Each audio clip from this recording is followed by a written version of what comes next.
The heart of Europe is on fire. Brussels, home to the European Union, has turned into a battlefield.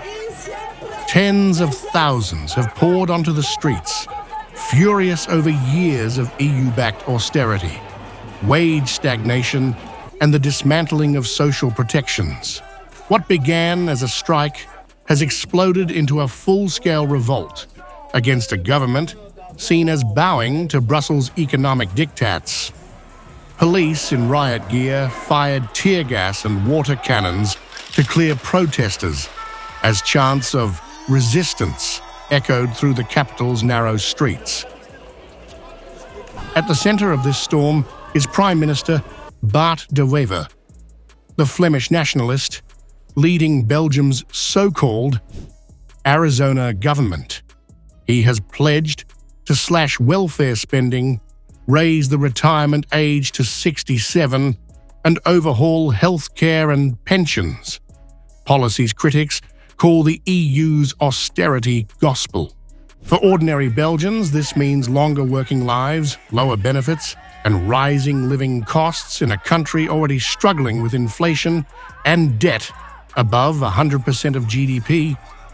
They say they've had enough of paying the price for Europe's fiscal rules and elite-driven economics.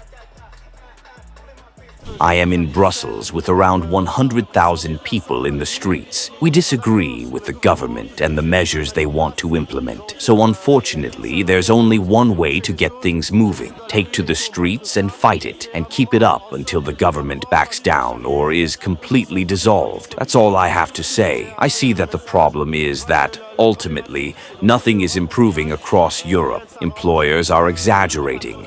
The far right is systematically gaining ground. It's time to make things happen. The protesters accuse both the Belgian government and the European Union of targeting the most vulnerable, workers, pensioners, and the poor, while protecting the wealthy. Belgium's powerful unions have warned that austerity will destroy what remains of the welfare state built after World War II. They say the EU's debt targets have forced governments to cut from the bottom, while refusing to tax high earners and corporations. What's unfolding in Brussels is not just a protest, it's a reckoning.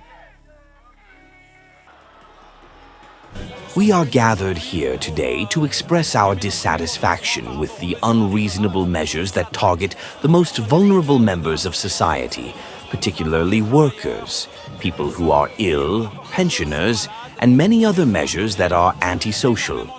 And so we are gathered here today to send a strong message. We want all these measures to be stopped, and we want to sit down and discuss with the new government, or simply bring down this government.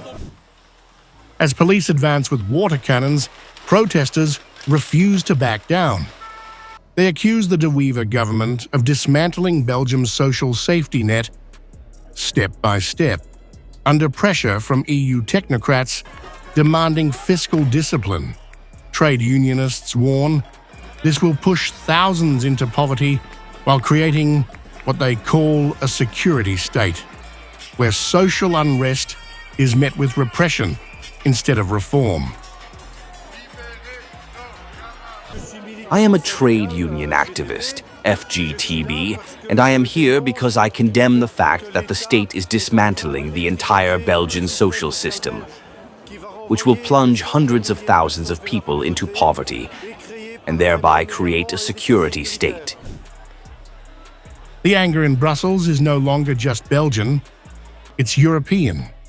Across France, Germany, and Italy, similar tensions are building as governments follow the EU's strict post-pandemic spending limits. Unions warn that austerity, once again, is being sold as economic reform, when in reality, it's social regression.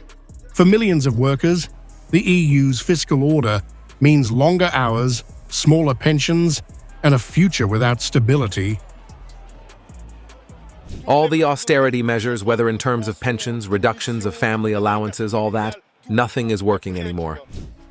Among the marchers are retirees, nurses, and young workers, all united by a growing sense of betrayal. For many, this fight transcends Belgium.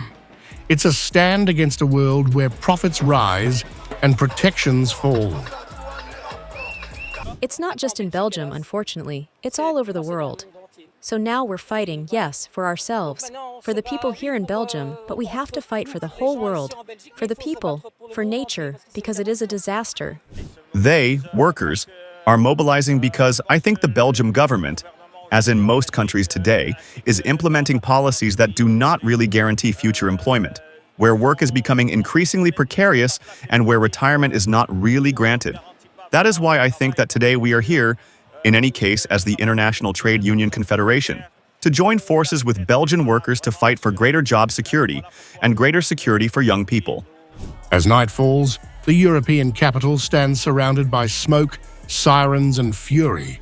Cardboard cutouts of Prime Minister De Wever and EU leaders lie trampled beneath protest banners reading "Arizona promised, Arizona lied."